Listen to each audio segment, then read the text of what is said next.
Drift you right here. Time fades in your stare. Days merge, feelings surge. Weeks pass with you, they last. No need to race, just embrace. Stillness stays, love remains. Time stands still with you.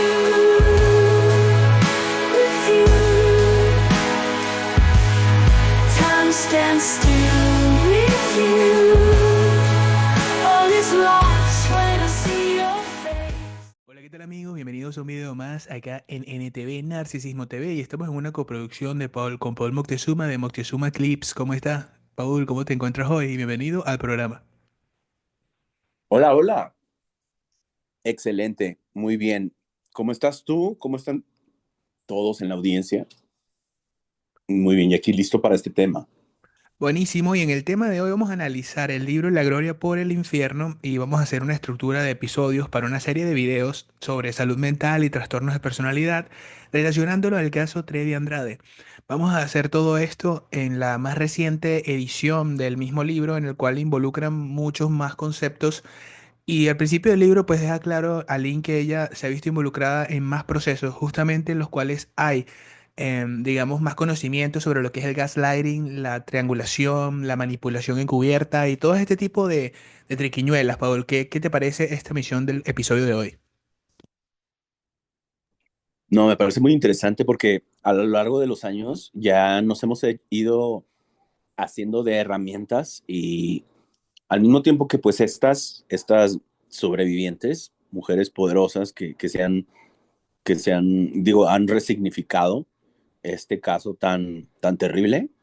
Pero hoy tenemos los conceptos, ¿no? Hoy tenemos más entendimiento y la sociedad ha cambiado. Están entendiendo procesos, están entendiendo el hecho de que esto no se puede explicar sin la psicopatía, sin el narcisismo, sin el conocimiento jurídico y la conciencia de los crímenes de lesa humanidad que se cometieron.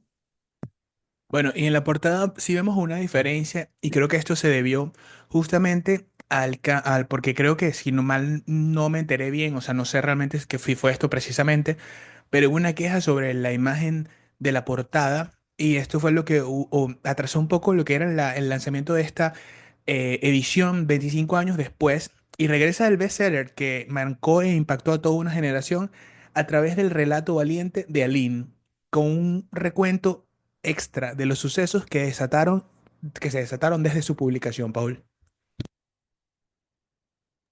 Claro, o sea, no podemos olvidar que, pues, sí, como dices tú, fue un bestseller, pero aparte también fue, yo creo que un hecho bien importante que haya ocurrido, o sea, la existencia de este libro marcó cosas que vinieron a, digamos, a concluir con la búsqueda de las tres personas que estaban exiliados, pues por diferentes partes del mundo y en conjunto con las denuncias de la misma Aline Hernández, de Guadalupe Carrasco y de Karina Yapor, que en ese entonces ella todavía estaba cautiva. Sí, dice acá justamente que los derechos están de Erika Aline Hernández Ponce de León, la cubierta la hace Tania Macín y el arte la hace Rubén Aviña. El arte del libro nuevo está a la orden de Rubén Aviña, el escritor también del mismo modo. Y bueno, procedemos un poco a leer el agradecimiento que comienza diciendo algo como lo siguiente, y vamos a tratar de leerlo todo textual, pero evidentemente si en algún punto más o menos nos quedamos un poco truncados es porque no queremos reproducir en totalidad la obra, porque necesitamos que la gente vaya a comprar el libro, porque es una nueva edición. Entonces nos habla de una perspectiva mucho más consciente y reciente con respecto a lo que fue el abuso que ellas vivieron, Paul. Sí, claro que sí, hay que leerlo y bueno, la gente que no lo adquirió, creo que esta es una muy buena oportunidad, ¿no? Es un momento histórico en, en estos hechos, ¿no? Tan lamentables. Bueno, y comienza así. Agradezco infinitamente a todos los que me han acompañado en este camino terrenal y espiritual. A mi familia por su apoyo y comprensión. A mis amigos cercanos, ellos saben quiénes son, por su discreción, admiración y consejos. A mi madre, siempre incondicional hacia mí y apoyándome siempre en todas mis decisiones, al igual que a mi hermana y mis hermosas sobrinas que amo, Pau y Majo. A los medios que me apoyaron y que siempre creyeron en mi versión. A mis abogados y terapeutas por su ayuda, conocimientos y herramientas que me han ayudado a hacerme más fuerte y resiliente. A Verónica Álvarez, igual que a mis amigos productores Omar Ochoa y Vero Palomares, por su apoyo y por creer en mí como conductora. Seguimos cosechando éxitos. A Rubén Aviña por seguirme ayudando a difundir esta historia. A mis seguidores y haters por ayudarme a creer y fortalecerme. Y también gracias a mí por no desistir en la lucha de mis sueños, de mi valor y de la justicia. Y por último, a mis compañeras de dolor, a mis hermanas, todas somos sobrevivientes y por eso las admiro y las quiero. Que esta experiencia sirva de ejemplo y cree un precedente en el mundo artístico de lo que no podemos seguir normalizando y aceptando, aún tratándose de realizar nuestros sueños. Gracias a ti por leerme. Aline Hernández. Wow, me encanta. Me encanta porque se actualiza al día de hoy, que creo yo que, como lo decía, es algo, es un punto muy estratégico el día de hoy, un punto muy histórico por la gran unión que ha ocurrido, ¿no? Entonces, yo pienso que ahorita ya le imprime un poco de esto, ¿no? De lo que está pasando, la situación actual con Alina Hernández, que hoy yo creo que su dolor se ha reivindicado en la sociedad, ¿no? Y al menos nosotros como lo percibimos en este mundo de, de la era digital, de los medios digitales que puede ser también YouTube ahora mismo, pues está ocurriendo mucha unión también, ¿no? Está ocurriendo demasiado apoyo con ellas y, y me gusta mucho las palabras que utiliza Aline Hernández, que la verdad es una persona que tiene una energía padrísima. Raúl, pero ¿qué hace que una persona caiga en una red de manipulación y abuso? ¿Es el destino, una serie de decisiones desafortunadas o una combinación de ambos? Hoy vamos a hablar justamente de la infancia de Aline Hernández, la primera mujer que se atrevió a contar la verdad sobre el clan Trevi Andrade. Pero más allá de los hechos conocidos, nos adentraremos en la psicología detrás de su historia. La psicología conductual, vamos a analizar diferentes aspectos recordándole a la audiencia que no estamos diagnosticando a nadie y solamente estamos recurriendo a lo que es la psicología en términos, digamos, de estudio y en general conceptos sociológicos también. Vamos a hacer un análisis profundo y multidisciplinario, porque si algo nos ha enseñado la ciencia del comportamiento humano es que nadie cae en una trampa sin que haya un camino previo que la haya predispuesto a ello. Este es el primer episodio de una serie en la que analizaremos la mente de los personajes que formaron parte de esta historia oscura, el psicópata depredador, las cómplices narcisistas, las víctimas y la compleja dinámica que se creó entre ellos. Hoy empezamos por el principio, la infancia de Aline Paul. Genial, sí, me gusta mucho, eh, como bien lo dices tú, ¿no? Hoy se puede expandir eh, todo este conocimiento y todas esas ciencias que pueden converger en explicarnos los casos y los hechos y, y también qué afortunados somos, ¿no? Que ellas siguen vivas, que Aline Hernández sigue viva y está contando esta historia a una nueva generación también. Claro, y es que te cuento algo, la historia de Aline no comienza sin que sus papás se conozcan, y la historia de sus papás es algo que nos da a entender muchas cosas también con respecto a lo que será el desarrollo de esta historia, valga la redundancia. La mamá de Aline es una mujer soñadora, una mujer optimista, una joven que al final conoce a un hombre que es el amor de su vida y que cae en un enamoramiento, el cual sí tiene estas bases genuinas de un sentimiento mutuo. Aline nació en el año 1975 en una familia de clase media. Su infancia a primera vista parecía de ensueños, es decir, una casa llena de amor, con una madre que la cuidaba y un padre que la adoraba. Su relación con él era intensa y simbólica. En este sentido había realmente una gestación de una relación en la cual típicamente de una niña, que es la hija, la primera hija de un matrimonio, y cómo se relaciona con su padre. Hay admiración, hay de verdad una protección en ese contexto. Su relación con él, bueno, como les decía, tiene mucho de todo esto. Y para Lin su padre no era solo un hombre, era su héroe, el hombre perfecto y un protector inquebrantable.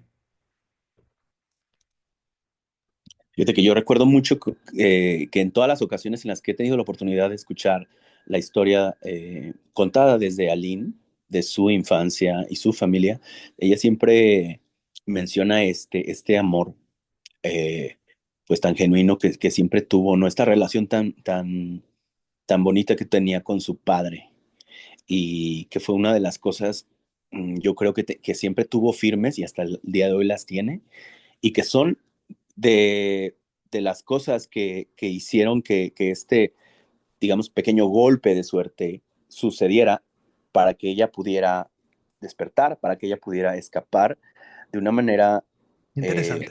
en comparación con las otras sobrevivientes en un momento, como te digo, pues más estratégico, más rápido que se podía todavía. Y la verdad es que ella es una persona que siempre está muy agradecida con sus seres queridos. Qué interesante que digas eso porque no me recordaba la unión y lo simbólico que es justamente la presencia de la figura de su padre en lo que será el futuro escape de Aline de esta secta, de este clan, de este grupo coercitivo. Pero aquí Exacto. encontramos la primera clave, es que la figura paterna suele ser el primer referente masculino en la vida de una niña. Y en el caso de Aline, su idealización fue absoluta. Era él quien la rescataba de las pesadillas, quien le aseguraba que el mundo era un lugar seguro. Un vínculo así de fuerte deja una huella profunda y cuando ese vínculo se rompe de manera abrupta, el impacto es devastador.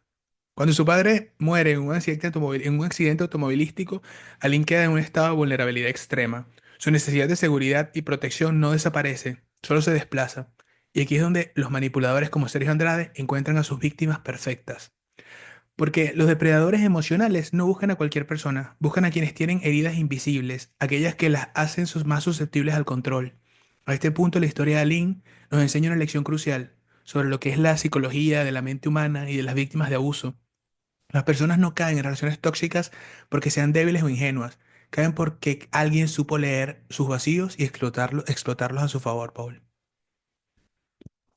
Sí, sí, fíjate que a veces quisiéramos como tal vez establecer algún patrón de comportamiento tal vez en los estilos de personalidades de cada una de ellas que hemos ido poco a poco conociendo mediante la investigación y mediante la lectura y el escuchar diferentes proyectos, pero la verdad es que todas ellas podemos saber que son personas bien extraordinarias, pero en el caso de Aline, eh, es algo que siempre me ha, supongo que irradiado, ¿no? Una energía demasiado positiva, pero aparte una energía de una chica que estando muy chica, muy chavita, como se dice aquí en México, ya tenía como eh, era muy vivaz, era una persona con mucha energía,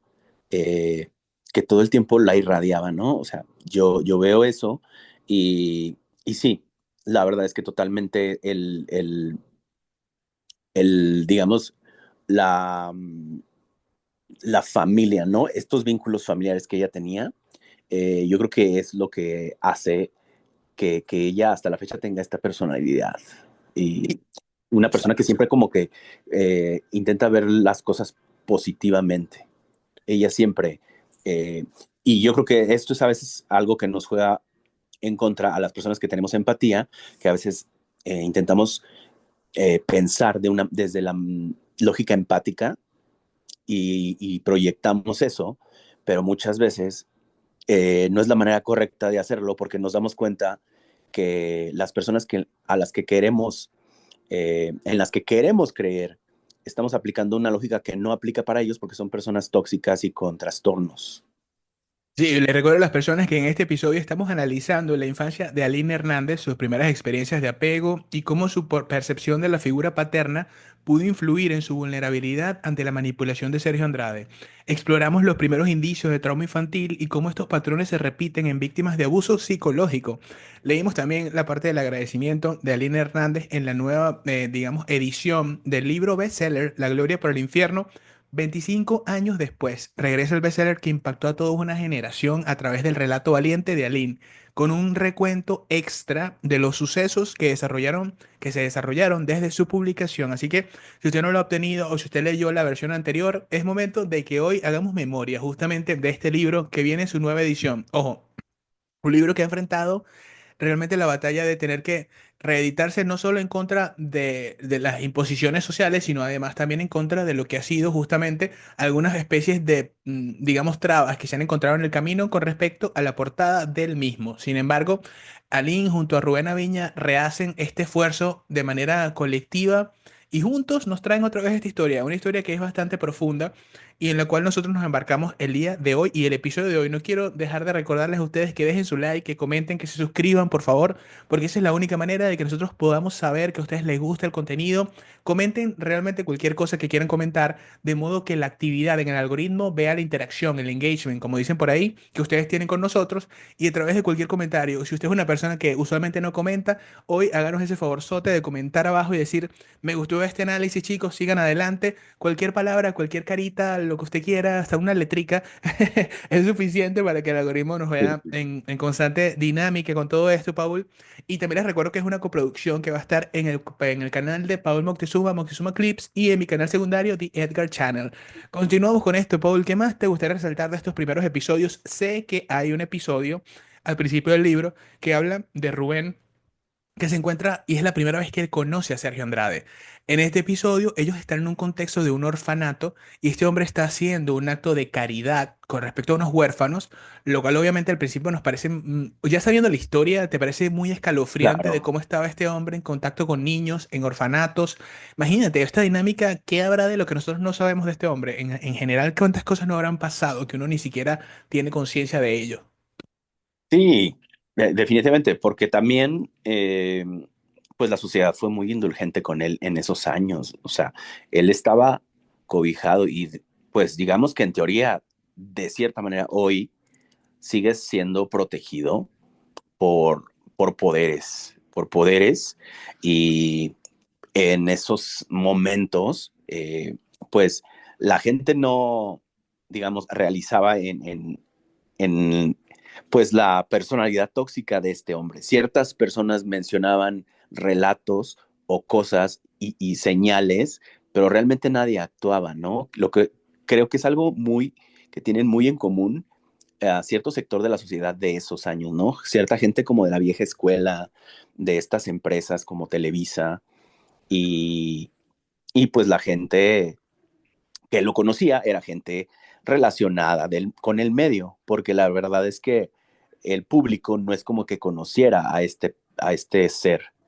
realmente eran personas que estaban trabajando en la industria, ¿no? Él también trabajó en algo que tenía que ver con el radio, y sí es Sí. lo que puedo pensar, ¿no? Pero imagínate, hoy ya sabiendo las cosas y como en muchos proyectos audiovisuales que hoy hemos visto, hemos ido entendiendo a través también de especialistas en psicopatía, decimos, wow, este hombre estaba parado en un orfanato, o sea, Sí, en sí, sí. contacto con niños, ¿no? Es una locura. Es algo que podríamos denominar como había una especie de silencio cómplice. Quizás este silencio se podría subdividir en categorías, digamos, en diferentes categorías, pero una de ellas era la gente que era de manera silenciosa y al mismo tiempo eran cómplices por conveniencia, por algún tipo de vinculación directa de ellos o de sus allegados con personas de poder que tenían este tipo de accionar, por así decirlo. Y también había otra gente que era sumamente ignorante en cuanto a lo que eran y digo ignorante como todos somos ignorantes en muchos aspectos de la vida, pero en ese momento había una ignorancia de las técnicas de manipulación psicológica y la psicología habiéndose gestado no mucho tiempo atrás, vamos a hablar de muchas, bueno, décadas, pero no habían pasado realmente la madurez psicológica que hay hoy en día con respecto a lo que son las personalidades tóxicas No había un manual de manipulación. No había muchas cosas que no se había generalizado el concepto de gaslighting, triangulaciones, bombardeo de amor, psicopatía. En ese momento para nosotros los psicópatas eran una especie de literalmente gente que casi no existe en el mundo. O sea, en el mundo general era muy poco probable que te encontraras un psicópata en la mente de la gente. Hoy por hoy se sabe que es muy probable que conozcamos hasta tres psicópatas en nuestro haber más cercano, narcisista, hasta seis. Entonces, en nuestras relaciones interpersonales mínimo Exactamente. estamos todo el tiempo interactuando con gente así y hay que realmente tener, digamos, una conciencia mucho mayor al respecto de esto. Pero bueno, avanzando un poquito más en este episodio, el punto de la historia de Aline nos enseña muchas cosas cruciales de la resiliencia que pueden tener las víctimas y yo repito otra vez que las personas no caen en relaciones tóxicas porque sean débiles o ingenuas, caen porque alguien, como les decía, supo leer sus vacíos y explotarlos a su favor. Sergio Andrade no era un productor musical más, era un hombre con una habilidad extraordinaria para detectar estas carencias emocionales, como habíamos hablado en el pasado, y ofrecer lo que parecía ser la solución perfecta para los mismos. Pero esto es algo que en realidad pues iremos explorando poco a poco en los siguientes episodios.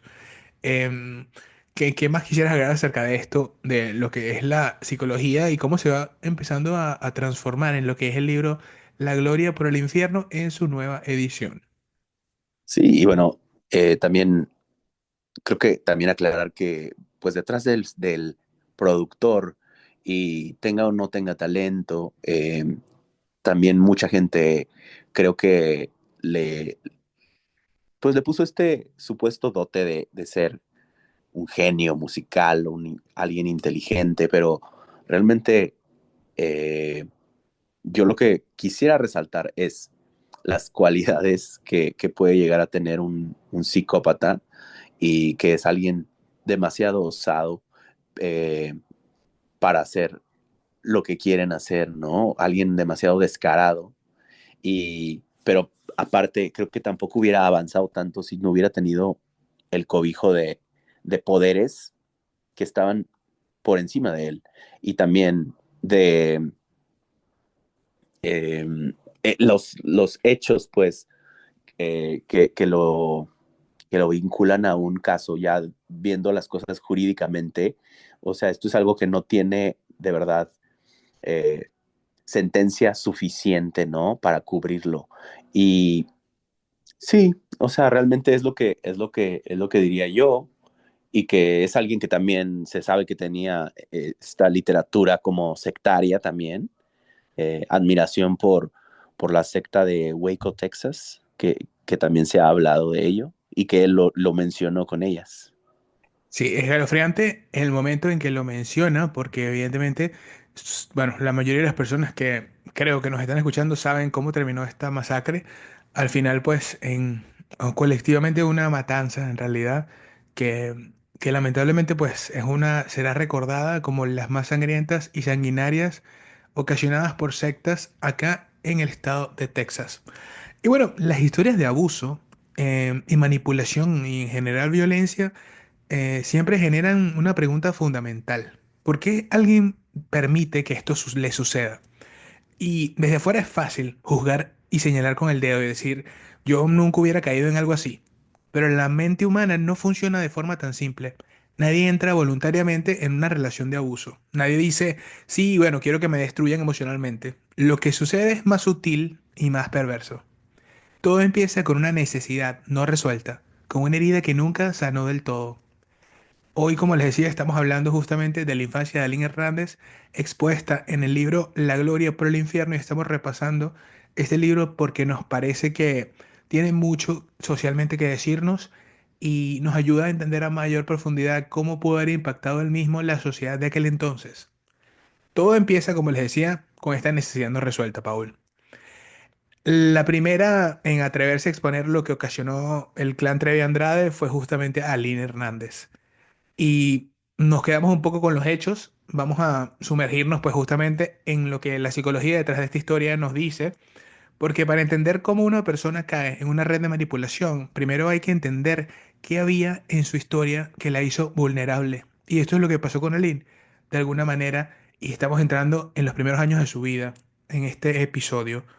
Este es el primer episodio de una serie en la que analizaremos las mentes de los personajes involucrados, la psicología del psicópata depredador, la cómplice narcisista, las víctimas y la compleja dinámica de poder que se creó entre ellos.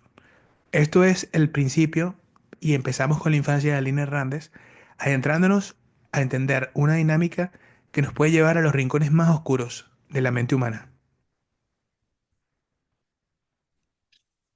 Sí, y fíjate que también, obviamente, es importante analizar lo psicológico y el entorno y la predisposición que pueden tener las personas que eventualmente son victimizadas, pero también es importante remarcar el contexto de este, pues ya no clan, sino de este grupo coercitivo, de este grupo delictivo lleno de estrategias, ¿no? Que pues realmente estés o no predestinado a esto, hubo personas que se pudieron ir antes, hubo personas que estuvieron hasta el final, pero realmente yo creo que todo dependió de las estrategias, ¿no? Y de cómo fue creciendo y cómo se fue, de cierta manera, también blindando la estructura, ¿no? Que ya no te permitían tan fácilmente irte, que parte de las estrategias era que también haber traído a hermanas y haber tenido bebés, que era lo que hacía que las víctimas pues fueran más forzadas a seguir ahí, ¿no? En la historia que cubre Aline, obviamente no llega hasta esa parte, pero sí, realmente creo que este es el comienzo de cómo esta estructura se fue fortaleciendo, pero obviamente ya estaban muchas de las estrategias, muchas de las señales, mucha del trabajo que se hacía en el grooming por parte de las dos chicas mayores que eran Gloria y Mari, que siempre utilizaban esta misma historia, ¿no? De pues poniéndolo a él en vulnerabilidad ante las demás, diciendo que pobre hombre que le había ido mal en el amor, que había sufrido por una chica que lo dejó, cuando realmente nos podemos a pensar que está hablando de una niña de 11 12 años, ¿no? Una lucero. Y que esta historia la fue repitiendo, repitiendo, la fueron repitiendo más adelante. Pero desde los comienzos con Aline ya existía. Bueno, es que la verdad, y bueno, es porque claro, obviamente estamos en este sentido en el capítulo que habla de la infancia de Aline, pero es importante, como dices tú, Paul, recordar que este sistema se iría gestando para captar de manera sistemática a las víctimas, a las futuras víctimas. Aline Hernández, que pertenecía a a una familia de clase media, una infancia bastante, digamos, estable en general, o sea, unas personas que en el fondo en su núcleo familiar, la gente había tenido acceso a la educación, por ejemplo, a privilegios, obviamente en general, como muchas clases medias en Latinoamérica. Sin embargo, ella sufriría un revés cuando su padre, que no solamente era un hombre en su vida, sino era un símbolo, un héroe, un protector absoluto, era él quien la rescataba de las pesadillas, por ejemplo, quien le aseguraba que el mundo era un lugar seguro. Era su figura de estabilidad y su certeza en un universo caótico. Y creo que los niños no nacen con miedo, aprenden a sentirse seguros o inseguros según el entorno en el que crecen. Eso es lo que pienso. Y para Lynn, su padre, era la prueba de que todo estaba bien. Era un símbolo, una especie de tronco rígido en un mar que amenazaba con muchas inseguridades y sentimientos de vulnerabilidad, como todo niño. En realidad, todos tenemos justamente exposición a esto. Pero ¿qué sucede cuando esa certeza desaparece? Y en esto nos adentramos en la herida del abandono y la vulnerabilidad. A los 6 años, Aline sufre una de las peores pérdidas que un niño puede experimentar, la muerte de su padre. Un accidente automovilístico le arrebata la vida de un momento a otro. Pero para un adulto la muerte ya es difícil de procesar, pero para un niño lo es aún más, porque un niño no entiende la permanencia de la muerte. Un niño no puede racionalizar la ausencia de una persona a la que ama. Aline espera que su padre regrese, pregunta por él, intenta entender, pero el tiempo pasa y su héroe nunca vuelve.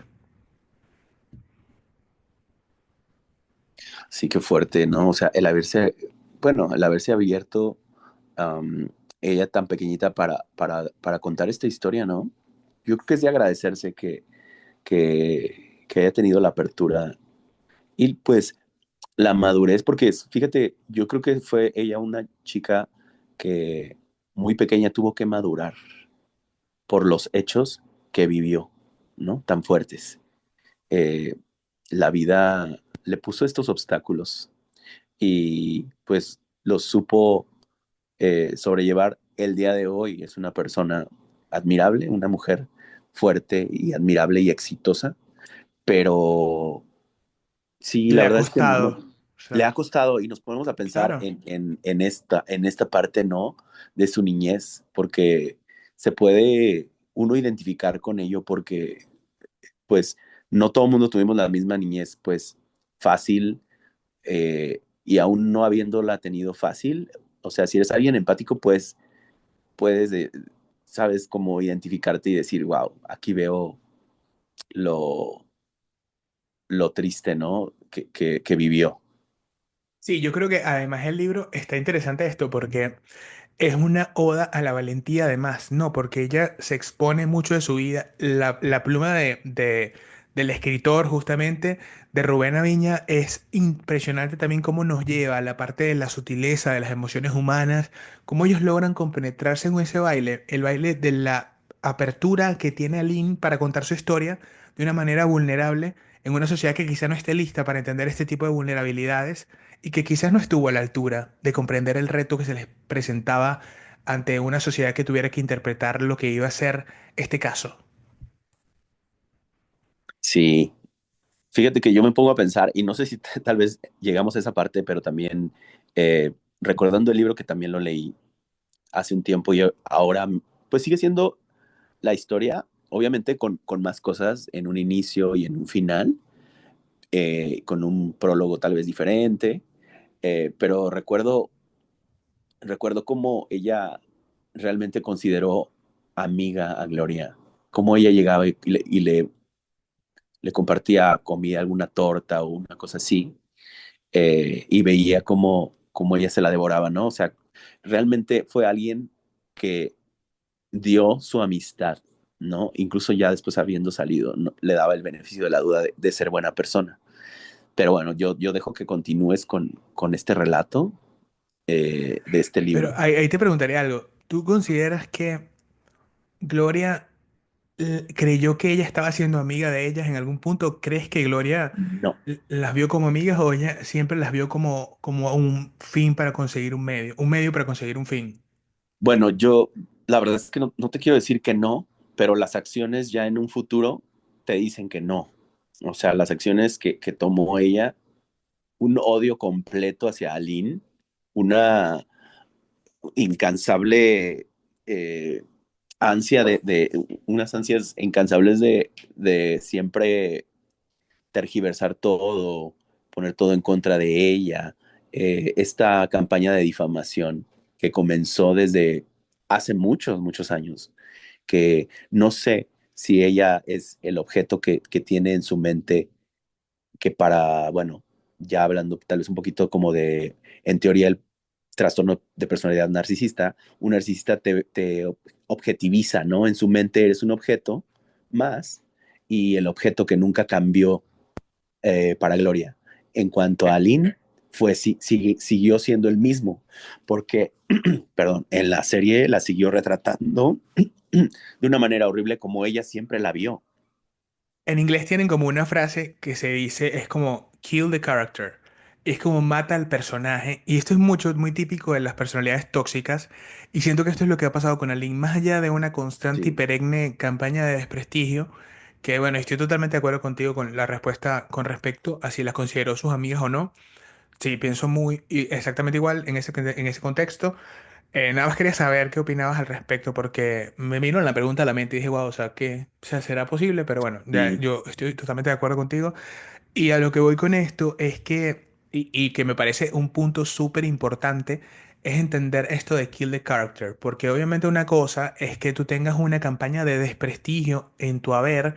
Obviamente, sí, mira, el 97% de las campañas de desprestigio usualmente son cosas y que son inventadas. Estas personas crean Sí. bueno, digamos, ellos instrumentalizan las verdades para acomodarlas a una narrativa falsa y ficticia que en esencia altera la realidad por completo, pero que no es tan evidente y tan obvia. Eso es lo que es la campaña de desprestigio, porque además la personifican en ese sentido, la especializan, Por ejemplo, si a ti eres una persona como que no te gusta la gente que, no sé, que es muy creída, a ti te Ujú. van a ejercer en las mentiras una pizca en la cual tú te veas como una persona egocéntrica y prepotente. Si no te gusta la gente interesada, después para esa otra persona se enfocarán un poco más en lo que es como la narrativa que te hace ver como interesado. Ellos van adaptando esas mentiras y esas falsas afirmaciones, esas falacias con las que juegan, esos sesgos cognitivos, como estamos viendo en el programa de las chicas, y hacen esto, y creo que eso es lo que ha hecho Gloria a lo largo de todo este tiempo con respecto a cada una de las chicas. Ha tratado de matar el carácter de cada una, o sea, el personaje que ella tiene en su mente de cada una de ellas, porque Sí, yo ella también. tiene interiorizado objetos psicológicos que representan a estas chicas, y esos objetos psicológicos solo existen en relación a lo que ella está viviendo y es su fantasía, que en teoría podría estar padeciendo bueno, no padeciendo, viviendo, porque en el fondo también es parte del narcisismo, esto de la fantasía presicótica, y en su fantasía, estas chicas representan algo que es malo y para ella esa es su verdad. Estas chicas escapan, obviamente, de lo que la representación en su mente pueda significar. Sin embargo, como no hay constancia de objeto interiorizado, ella no puede entender que este objeto no está en referencia a un factor externo, sino que todo es muy adentro. Es como tiene una especie de... Eso tiene un concepto, pero no recuerdo ahorita el término, en Ujú. términos psicológicos, de psicoanálisis particularmente, y tiene que ver con eso, con la energía, esta energía que es la pulsión de vida y la pulsión de muerte en términos de psicoanálisis, no estoy Sí. hablando literal, pero estas pulsiones, que son pulsiones mentales, tienen mucho que ver con lo que es el líbido como un motor de energía psicosexual y psicológica en general. Y como madre también de todas, muchas, no todas, pero la mayoría de las pulsiones que tengamos en esta vida, según Freud.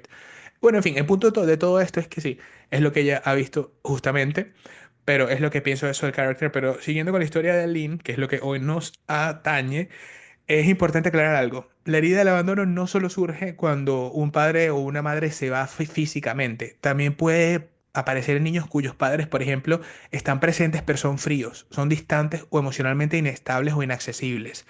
Aquí es donde se instala una herida emocional profunda, la herida del abandono. Eso pasa en la infancia y creo que esta herida pudo haberse gestado más que todo en este momento en la infancia de Aline, con esta repentina partida de su padre como figura de apego y una figura sólida en ese contexto, que es algo muy válido y muy necesario para los niños en este mundo. El caso de Aline, su padre, desapareció completamente, eso es lo que estamos hablando ahorita, y con él se fue su sensación de seguridad. Aquí es donde empieza su vulnerabilidad. Los depredadores emocionales no buscan a cualquier persona, no buscan a mujeres fuertes, con límites claros y a una autoestima sólida.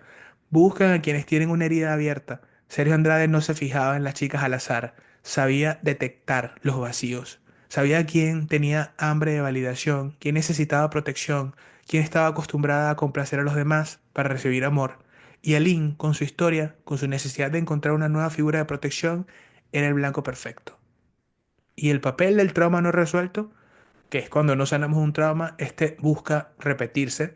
El cerebro no quiere sufrir, quiere entender.